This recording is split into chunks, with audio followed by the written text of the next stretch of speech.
오늘 배우게 될 수업은요, 빈칸 완성하기 첫 번째 시간이고, 이 부분은 단순히 빈칸을 완성하기보다는 우리가 접속사의 기능을 얼마나 잘 알고 있느냐에 대해서 우리가 배울 거예요. 자, 그러면 이 문제를 풀기 전에 우리가 접속사에 대한 지식이 많아야 되는데, 페이지로는 57페이지 잠깐 보면 2번에서 그래서 자주 사용되는 연결사의 기능과 의미를 꼼꼼히 익혀둔다라는 부분이 있죠.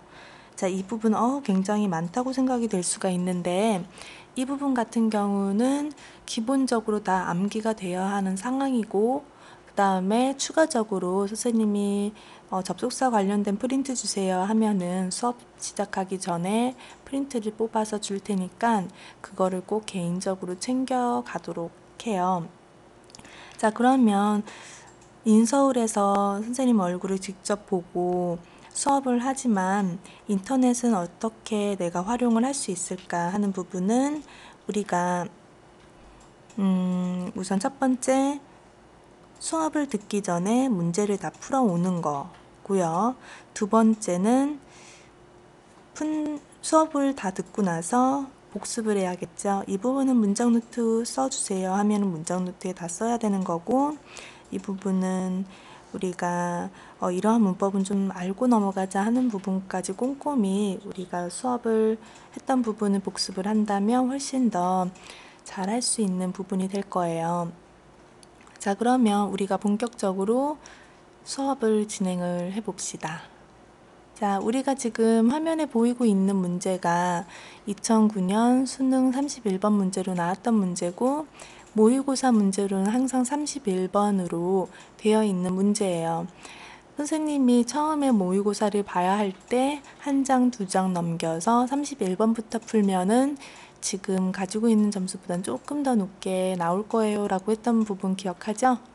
자, 그러면 독해 문제를 처음으로 접하게 될 문제가 사실은 우리가 31번부터 풀어야 앞에 18번부터 푸는 것보다 훨씬 더 수월할 수가 있다는 부분이에요.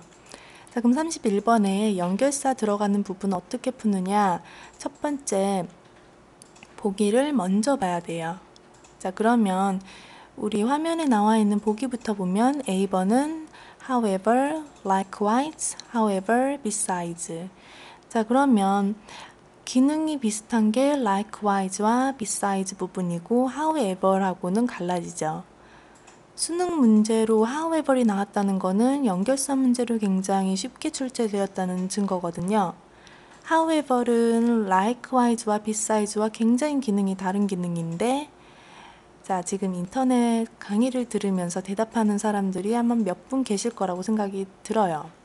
however는 역접이죠. 앞이 좋은 걸 얘기하면 뒤엔 나쁜 걸 얘기하는 것처럼 상황이 반전이 드는 거. 또 두 번째 however의 기능은 주제를 전환할 때 쓸 때. 이렇게 두 가지를 우리가 꼭 알고 가야 되는 거고요. likewise와 besides는 앞에 나왔던 내용을 굉장히 비슷한 얘기를 하는 게 likewise고, besides는 똑같은 얘기를 A, besides, A 다시라고 내가 수업 시간에 여러 번 얘기한 적이 있죠.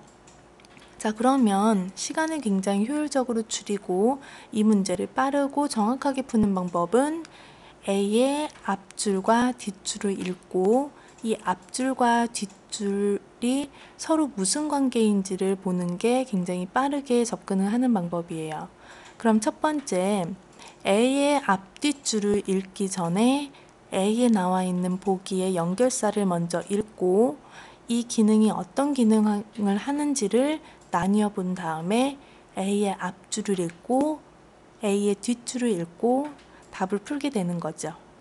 그 다음에는 B의 보기를 본 다음에 B의 앞줄을 읽고 뒷줄을 읽고 앞줄과 뒷줄의 관계를 연결사를 풀게 되면은 이 문제를 굉장히 빠르고 정확하게 풀 수 있는 방법이에요. 자, 그럼 어떤 학생들이 선생님 앞뒷줄이 해석이 안 되는데요.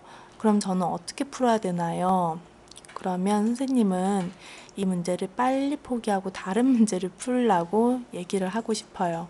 이 문제만큼은 앞뒤줄이 이해가 안 됐다 하면은 이 문제는 아무리 열심히 봐도 틀리는 문제라고 얘기를 하고 싶네요. 자, 그러면 A의 보기의 기능을 우리가 한번 살펴봤으니까 A의 앞줄과 뒷줄을 한번 해석을 해 볼게요. 자, A의 앞줄 보면 어디부터 읽어야 되는 거죠?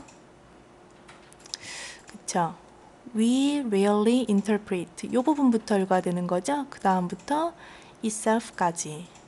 그러면 we rarely interpret marks on paper as references to the paper itself. 자, 이 부분에서 우리 같이 한번 해석해 보면 우리는 rarely가 뭘까요? rarely 하면은 이때쯤에 이 타이밍에 선생님이 하는 얘기가 같은 얘들은 그쵸? hardly 그 다음에 seldom 거의 뭐뭐하지 않다라는 뜻이죠. 그러면 해석을 하게 될 때 우리는 거의 interpret 해석하질 않아요. 뭘 해석하지 않을까요? marks 표시를 해석하지 않는데요. 자, 그럼 on paper 종이 위에 있는 mark 요 표시를 우리는 거의 해석하지 않아요.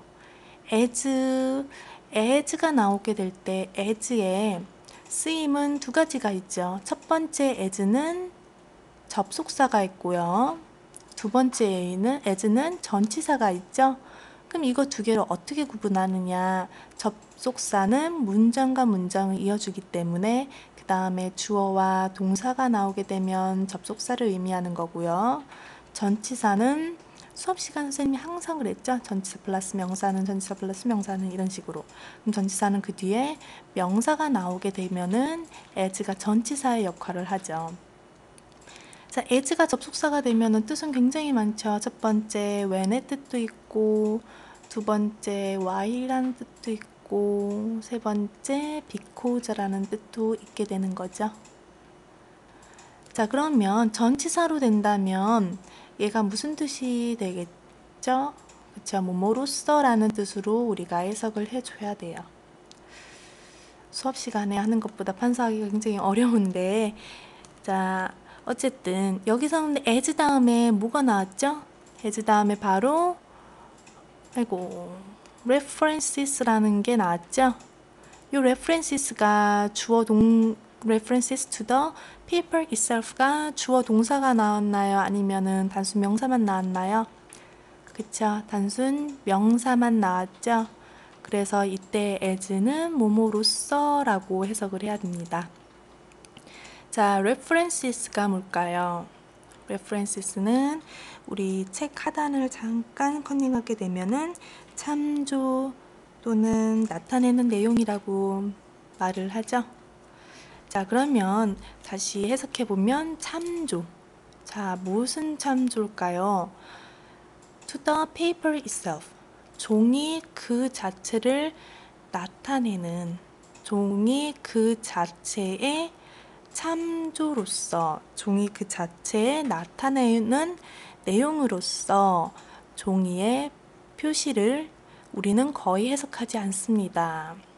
자, 이때 이 해석을 듣고 머릿속에 물음표가 땡땡땡 치는 학생들이 있어요. 이게 도대체 뭔 말이야? 자, 그러면 조금 더 추가적으로 설명을 드리면 다시 한번 해석을 해볼게요. 우리는 거의 해석하지 않아요. 표시를요. 무슨 표시요? 종이 위에 있는 표시를 거의 해석하지 않아요. 뭐로써요? 종이 그 자체를 나타내는 내용으로 종이 위에 있는 표시를 해석하지 않습니다. 이 얘기예요. 자, 종이 위에 표시를 나타냈을 때 우리가 보통 종이 위에 어떤 표시를 나타내죠?